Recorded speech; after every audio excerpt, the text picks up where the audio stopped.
আমরা যদি একটু পাশে তাকাই তাহলেই দেখতে পারবো স্বাধীনতার গুরুত্ব এবং তাৎপর্য উপলব্ধি করতে পারছে স্বাধীনতাকামী ফিলিস্তিনের মানুষ। বাংলাদেশের স্বাধীনতা এবং মুক্তিযুদ্ধের অন্যতম অনিবার্য চরিত্র শহীদ রাষ্ট্রপতি জিয়াউর রহমান। আমি শুরুতেই 1971 সালের মহান মুক্তিযুদ্ধের সকল শহীদদের প্রতি গভীর শ্রদ্ধা জানাই। স্বাধীনতার ঘোষক শহীদ রাষ্ট্রপতি জিয়াউর রহমান সহ বাংলাদেশের স্বাধীনতা ও মুক্তিযুদ্ধের ইতিহাসের সকল জাতীয় নেতৃবৃন্দকে কৃতজ্ঞতা জানাই। 200-র বেশি সার্ভিস ও ফিচারে লেনদেনের সব বিকাশ অ্যাপে সম্ভব। সকল বীর মুক্তিযোদ্ধা, আহত ও পঙ্গু মুক্তিযোদ্ধা এবং মুক্তিযুদ্ধকালীন বাংলাদেশের সাহসী জনগণের অবদানকে স্মরণ করছে, যাদের অনন্য অবদানে আমাদের আজকের এই স্বাধীন বাংলাদেশ। সম্মানিত উপস্থিতিবৃন্দ, সাধারণত এর আগেও যখন 26শে মার্চ, 16ই ডিসেম্বর বা এই ধরনের ঐতিহাসিক দিনগুলোর আলোচনা সভা অনুষ্ঠিত হয়েছে, এর আগেও আমি দু একবার একটি কথা আপনাদের সামনে বলেছিলাম। সেই কথাটা দিয়েই আজকে আমার খুবই সংক্ষিপ্ত বক্তব্যটি উপস্থাপন করতে চাইছি। যে কথাটি আমি আপনাদের সামনে বলেছিলাম সেটি ছিল এমন, সেটি হলো অতীত নিয়ে সবসময় পড়ে থাকলে এক চোখ অন্ধ, আর অতীতকে যদি আমরা ভুলে যাই তাহলে আমাদের দু চোখই অন্ধ। সুতরাং আমরা যেমন অতীতকে একদম ভুলে যাব না, ভুলে যাওয়া চলবে না, ঠিক একইভাবে অতীতেও আমরা দেখেছি, খুব বেশি দিন না, নিকট অতীতেও আমরা দেখেছি যে অতীত নিয়ে এত বেশি চর্চা হয়েছে যেটা আমাদের সামনে যে সমৃদ্ধ ভবিষ্যৎ আছে সেই ভবিষ্যৎকে বাধাগ্রস্ত করেছে। সম্মানিত উপস্থিতিবৃন্দ, এখানে আলোচকবৃন্দ কয়েকজনই তাদের বক্তব্যে বলেছেন বাংলাদেশের ইতিহাসের সবচেয়ে গৌরবজনক অধ্যায় আমাদের স্বাধীনতা এবং 1971 সালের মহান মুক্তিযুদ্ধ। 200-র বেশি সার্ভিস ও ফিচারে লেনদেনের সব বিকাশ অ্যাপে সম্ভব। বাংলাদেশের জন্মযুদ্ধের এই গৌরবজনক ইতিহাস নিয়ে আপনারা যারা আজকে মঞ্চে উপস্থিত যারা আলোচনা করেছেন, তাদের মধ্যে বেশ কয়েকজন উপস্থিত আছেন যারা সরাসরি মুক্তিযুদ্ধে অংশগ্রহণ করেছিলেন, মুক্তিযুদ্ধের সময়ের নৃশংসতা প্রত্যক্ষ করেছেন সেই সকল মুক্তিযোদ্ধা সরাসরি। আমরা যারা ছোট ছিলাম বা আমাদের সাথে যারা ছিলেন, আমাদের থেকে একটু বড় ছিলেন, তারা আমরা বিভিন্নভাবে, সেটি মিডিয়া হোক, বই পুস্তকের মাধ্যমে, বিভিন্ন দলিলের মাধ্যমে আমরা সেটি দেখেছি। কিন্তু আমাদের সম্মানিত মহাসচিব তার বক্তব্যে বলে গেছেন, শেষ পর্যন্ত তৎকালীন বিশ্বে অন্যতম শক্তিশালী সেনাবাহিনী ছিল, তাদের বিরুদ্ধে আমরা আমাদের বিজয় ছিনিয়ে এনেছিলাম এই বাংলাদেশের মানুষ। সুতরাং প্রজন্ম ধরে স্বাধীনতা এবং মুক্তিযুদ্ধের যে গৌরব গাথা তা নিয়ে আলোচনা হবে, গবেষণা চলবে এবং এটাই স্বাভাবিক ব্যাপার। তবে আলোচনা, সমালোচনা কিংবা গবেষণার নামে এমন কিছু করা বা বলা অবশ্যই আমাদের জন্য ঠিক হবে না, যেটি আমাদের স্বাধীনতা এবং মুক্তিযুদ্ধের যে গৌরব ইতিহাস তাকে কোনোভাবে খাটো করতে পারে। সম্মানিত উপস্থিতিবৃন্দ, সম্মানিত সভাপতি, মঞ্চে উপস্থিত আলোচকবৃন্দ, বাংলাদেশের স্বাধীনতার ঘোষণা এবং এর প্রেক্ষাপট নিয়ে আপনাদের বক্তব্যে অনেক তথ্য উঠে এসেছে, অনেক অজানা তথ্য, যা এই মঞ্চে সহ অথবা সামনে যারা বসে আছেন, বাইরেও বহু মানুষ আজকের এই আলোচনা শুনছেন, অনেকেরই হয়তো অনেক কিছু জানা ছিল না। কিন্তু আলোচকবৃন্দের বক্তব্যে আজকে এই রকম অনেকগুলো বিষয় উঠে এসেছে। আজকে বাইরে এখানে আসার সময় আমি দেখেছি তরুণ প্রজন্মের অনেক সদস্য ভিতরে আসতে পারেননি, জায়গা সংকুলনের কারণে তারা ভিড় করেছেন। আমি একটু আগে মহাসচিব সাহেবকে বলছিলাম, আমাদের এখানে ভেতরে হলরুমেও আজকে অনেক নতুন তরুণ গুলো আমরা দেখতে পাচ্ছি। সেই তরুণ প্রজন্মের দৃষ্টি আকর্ষণ করে খুব সংক্ষেপে দু একটি কথা আমি বলতে চাই।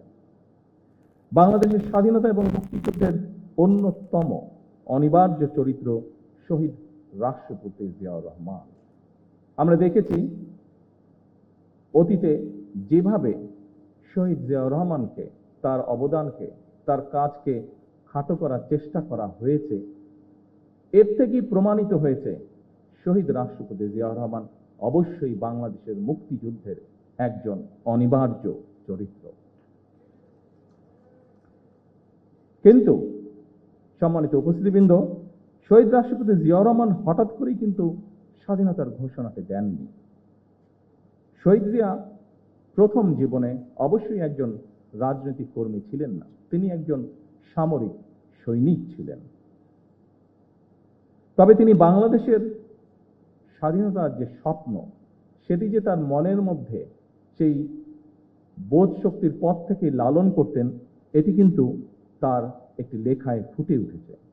স্বাধীনতার চিন্তা চেতনা যে তিনি ধারণ করতেন, একটি স্বাধীন বাংলাদেশের জন্য যে তার একটা দীর্ঘ মানসিক প্রস্তুতি ছিল, সেটি আমরা তার একটি লেখা থেকেই পরিষ্কারভাবে বুঝতে পারি।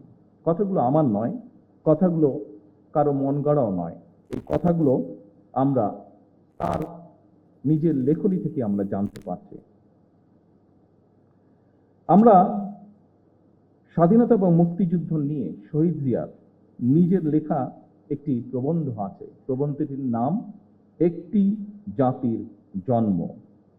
সেখানেই এই কথাটি আমি আগেও বলেছিলাম, একটি জাতির জন্ম প্রবন্ধটি, সেখানে প্রবন্ধটি যথেষ্ট বড়। আমি খুব সংক্ষেপে সেই প্রবন্ধের দু একটি লাইন আপনাদের সামনে বলবো, যেখান থেকে পরিষ্কার হয়ে যাবে পুরো বিষয়টি।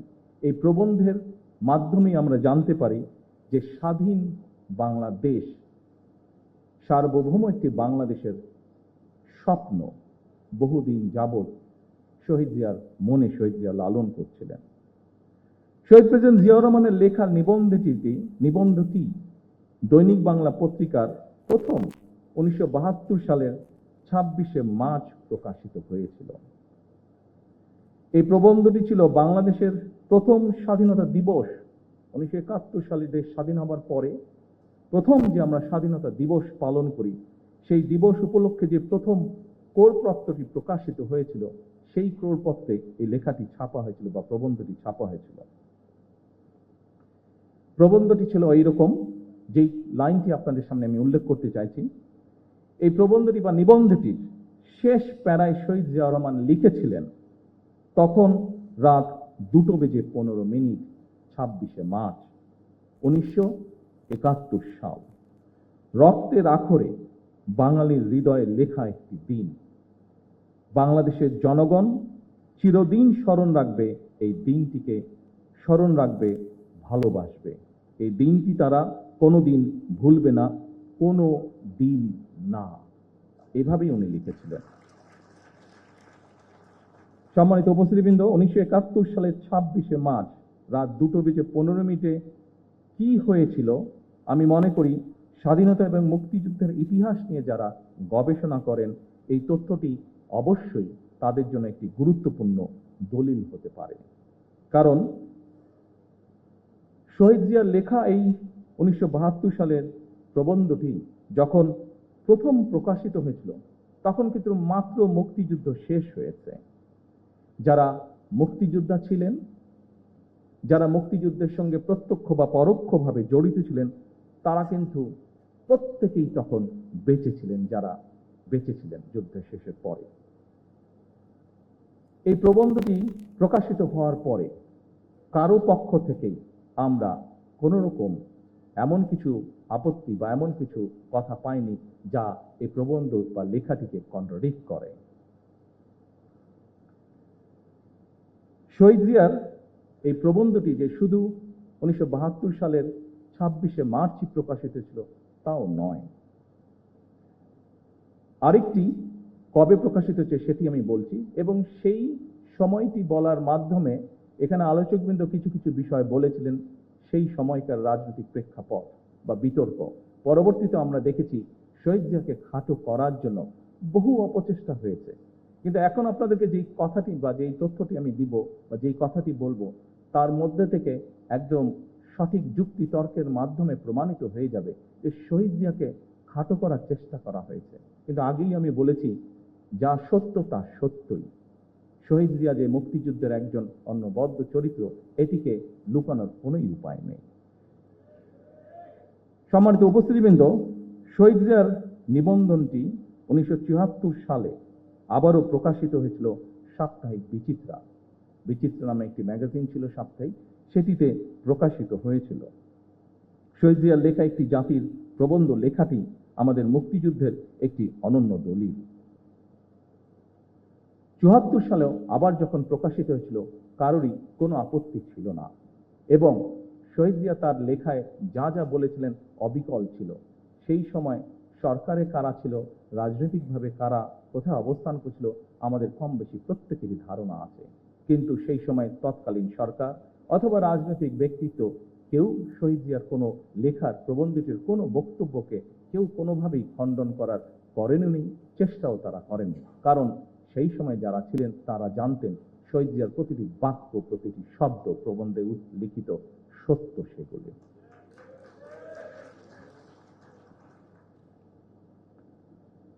সম্মানিত সভাপতি, মঞ্চে উপস্থিত সুরবৃন্দ, সম্মানিত নেতৃবৃন্দ, আমার সামনে উপস্থিতিবৃন্দ, সাংবাদিক ভাইরা, প্রিয় সহকর্মী ভাই বোনেরা, বছরের পর বছর, এমনকি যুগের পর যুগ ধরেও বিশ্বের যেখানে যারা স্বাধীনতার লড়াই করেছেন, সংগ্রাম করেছেন, একমাত্র তাদের পক্ষেই উপলব্ধি করা সম্ভব স্বাধীনতার মূল্য কতখানি। সম্মানিত মহাসচিব সাহেব ওনার বক্তব্যে ছোট্ট একটি কবিতার মাধ্যমেও একইভাবে কথাটি তুলে ধরেছেন। আমরা যদি একটু পাশে তাকাই তাহলেই দেখতে পারবো স্বাধীনতার গুরুত্ব এবং তাৎপর্য উপলব্ধি করতে পারছে স্বাধীনতাকামী ফিলিস্তিনের মানুষ। লক্ষ প্রাণের বিনিময়ে আমরা 1971 সালের আমাদের স্বাধীনতা অর্জন করেছি। হাজারো প্রাণের বিনিময়ে আমরা 2024 সালে দেশ এবং স্বাধীনতা রক্ষা করেছি। সম্মানিত সহকর্মীবৃন্দ,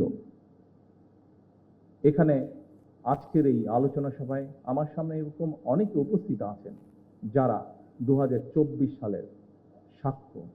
2024 সালে যারা বিভিন্ন প্রতিকূল পরিস্থিতির ভিতরে থেকেও, বিভিন্ন অত্যাচার নির্যাতন সহ্য করেও আপনারা কিভাবে প্রতিরোধ করেছেন, কিভাবে আপনারা স্বৈরাচারকে দেশ থেকে বিতাড়িত করেছেন। আমরা আমাদের বহু সহকর্মীকে সেদিন হারিয়েছি। সম্মানিত উপস্থিতিবৃন্দ, প্রতিটি প্রাণের স্বপ্ন আছে, আকাঙ্ক্ষা আছে। স্বপ্ন ছিল, আকাঙ্ক্ষাও ছিল। সেই আকাঙ্ক্ষা পূরণেই তারা সাহসের সঙ্গে, যারা সেদিন লড়াই করেছিল, তারা সাহসের সঙ্গে অধিকার আদায়ের জন্য লড়াই করেছিলেন 71, 24, 90-তে। 1971 সাল থেকে আজ পর্যন্ত প্রতিটি আন্দোলন সংগ্রামে সকল শহীদদের আকাঙ্ক্ষা ছিল সাম্য, মানবিক মর্যাদা এবং সামাজিক ন্যায় বিচার ভিত্তিক দাবেদার মুক্ত একটি স্বাধীন, সার্বভৌম, নিরাপদ, গণতান্ত্রিক বাংলাদেশ প্রতিষ্ঠা, যা আলোচকবৃন্দ এখানে উল্লেখ করে গিয়েছেন। প্রিয় সহকর্মী ভাই বোনেরা, আজকে আপনারা এখানে খুবই সীমিত আকারে উপস্থিত আছেন। আপনাদের মাধ্যমে এবং সামনে মিডিয়ার সহকর্মীবৃন্দ ভাইয়েরা উপস্থিত আছেন, তাদের মাধ্যমে সমগ্র বাংলাদেশে আমার দলের সহকর্মীদের সহ প্রত্যেকটি গণতান্ত্রিক মানুষের কাছে আমি একটি কথা তুলে ধরতে চাই আজকে আমাদের এই মহান স্বাধীনতা দিবসে। আমাদের আকাঙ্ক্ষা সীমাহীন হলেও সম্পদের সীমাবদ্ধতা আমাদের রয়েছে। আমাদের স্বাদ এবং সাধ্যের মধ্যে ফারাক থাকলেও আমি এই দেশের একজন নাগরিক হিসাবে, একজন রাজনৈতিক কর্মী হিসাবে দৃঢ়ভাবে বিশ্বাস করি, আমরা যদি ঐক্যবদ্ধভাবে এগিয়ে যাই, আমরা যদি ঐক্যবদ্ধভাবে সকলে একসাথে দেশের জন্য কাজ করি, তাহলে অবশ্যই আমরা আমাদের কাঙ্ক্ষিত স্বনির্ভর বাংলাদেশ গড়ে তুলতে পারব।